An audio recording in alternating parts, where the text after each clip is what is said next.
चटोरी बीवी।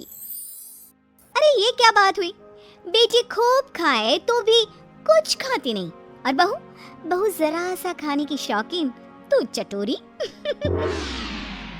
तुमसे कितनी बार कहा है ये सारी चीजें तुम्हारी हेल्थ के लिए ठीक नहीं है। तुम रोज रोज क्यों बनाती हो? रोज रोज कहाँ, कल कहाँ बना था। और वैसे भी तुम्हें तो पता ही है मुझे खाना कितना पसंद है, तो कभी कभी तो चलता है। तुम भी खाकर देखो ना, कितना अच्छा बना है। एक दिन छोड़कर तो तुम रोज ही बनाती हो, कभी कभी कब हुआ? तुम जानती भी हो तुम कितना जंक फूड खाती हो। ये जंक फूड कहाँ है, इसे मैं घर पर बनाती हूँ। तुमको नहीं खाना तो मत खाओ, लेकिन मुझे तो शांति से खाने दो। और ये भाषण ना तुम अपने कॉलेज में जाकर दिया करो, यहाँ नहीं। अब इस भूखी औरत को कौन समझाए कि मैं जो बोल रहा हूँ इसकी भलाई के लिए बोल रहा हूँ, ना कि अपने लिए। शाम को। अरे बच्चों कहाँ हो, देखो मैं तुम्हारे लिए क्या लाई हूँ। मम्मी क्या लाई हो? गर्मा गर्म पकोड़े। अरे वाह पकोड़े। तुम फिर से कुछ ले आई? खुद तो खाती ही हो, ऊपर से बच्चों को भी ऐसा खाना खिलाती हो।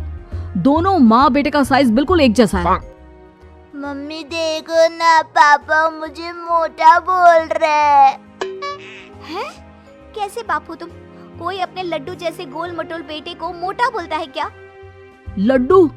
ये लड्डू नहीं कद्दू है। कद्दू जी माफ कीजिएगा। खैर बच्चा ये सुनकर रोने लगता है। देखो रुला दिया ना मेरे लड्डू को, बेचारा। ले लड्डू तू ये पकोड़े खा, हाँ इनको रहने दे, ये ऐसे ही है टेढ़े। शाम को सुरेश के माँ बाप घर आते हैं। ये इतना सारा खाना तूने किसके लिए बनाया हुआ है बहू? माँ जी ये सब खाना हमारे लिए ही है। आप लोग बड़े दिनों बाद हमसे मिलने आए हैं ना, इतना तो बनता है माँ जी। माँ ये जो बोल रही है ना आपके लिए, वो आपके लिए नहीं है, उसने खुद के लिए बनाया है। माँ जी आप ना इनकी बातों पर ज्यादा ध्यान मत दीजिए, इनकी तो आदत ही है मजाक करने की। आप खाना खाइए ना। बहू खाना तो बहुत अच्छा बना है, एकदम चटपटा। लेकिन हमारी उम्र में लोग चटपटे से ज्यादा सादा भोजन खाना पसंद करते हैं। ये सही बोल रहे हैं। वो क्या है ना बहू, हम लोगों की उम्र में ऐसा खाना पचने में बहुत टाइम लगता है, नहीं तो ऐसा खाना कौन ना खाना चाहे। तो माँ जी खाइए ना, एक ना एक दिन सबको जाना ही है, तो खाकर क्यों ना जाया जाए।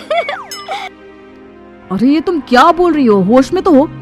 अरे एक दिन सबको जाना है तो क्या सड़क में गाड़ी के नीचे लेट जाए? लगता है खाना तीखा बनाते बनाते बहू की जुबान भी बहुत तीखी हो गई है। बहू सोच समझ के तो बोला करो कि क्या बोल रही हो। माँ जी आप थोड़े दिन और रुक जाइए, मैं आपको रोज ऐसा खाना बनाकर खिलाऊंगी, फिर तो आपका पेट भी इसकी इजाजत दे देगा। बेटा लड़का है, बहू ऐसा खाना खिलाकर मेरा पत्ता जल्दी काटने का सोच रही है। भगवान बचाए ऐसे बहू से। ठीक है माँ जी, लेकिन थोड़ा खाना और तो लीजिए।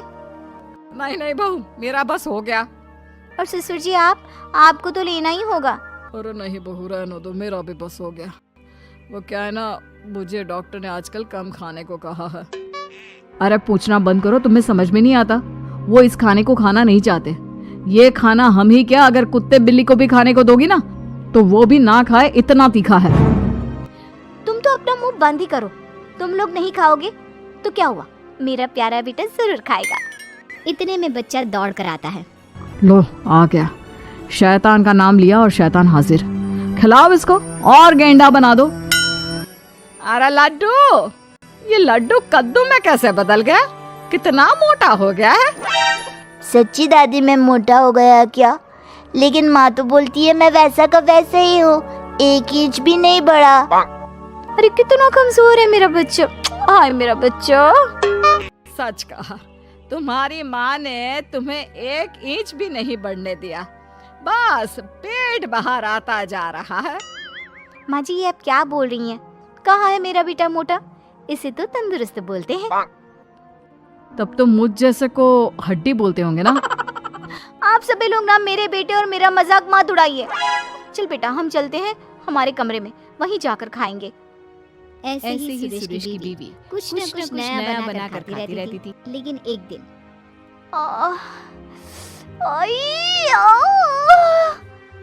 क्या हुआ? क्यों नाटक कर रही हो? अगर तुम मेरा ध्यान अपनी तरफ खींचने के लिए ये सब कर रही हो तो नहीं जी, मुझे सच्ची में बहुत दर्द हो रहा है। इतना दर्द जैसे पेट में आग लग गई हो। क्या सच्ची में? क्या खाया था? आग पेट में लग गई? कैसे? मैं दर्द से परेशान हूँ और आपको मजाक लग रहा है। मैं ये दर्द नहीं सह पाऊंगी। मुझे डॉक्टर के पास ले चलिए प्लीज। पागल, डॉक्टर के पास नहीं, तुझे तो किसी खाने के ठेले में खड़ा कर देते हैं। क्यों? वहीं जाकर तुम ठीक हो जाओगी। सुरेश अपनी बीवी को पास के हॉस्पिटल ले जाता है और उसे दिखाता है। डॉक्टर जी, क्या हुआ है? मेरी बीवी को ऐसा क्यों लगता है जैसे उसके पेट में आग लगी है?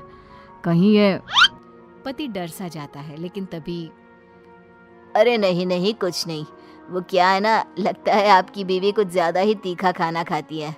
अब आजकल की औरतें कहाँ ऐसा खाना खाती हैं, लेकिन अब इसी के कारण इनके पेट में इन्फेक्शन हो गया है। अच्छा, तो डॉक्टर ये इन्फेक्शन सही कैसे होगा?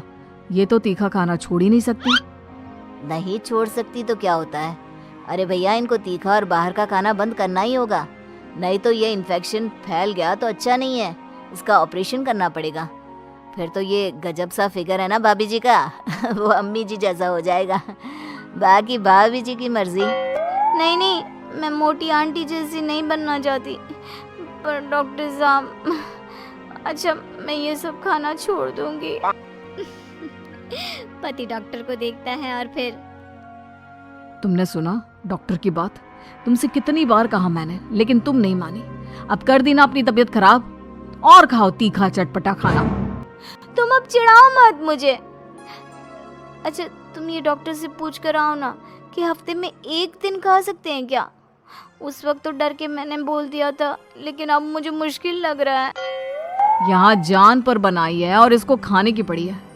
अभी भी आधी रात को मेरी नींद खराब कर तुमको अपने खाने की चिंता हो रही है। यार कुछ तो सुधर जाओ।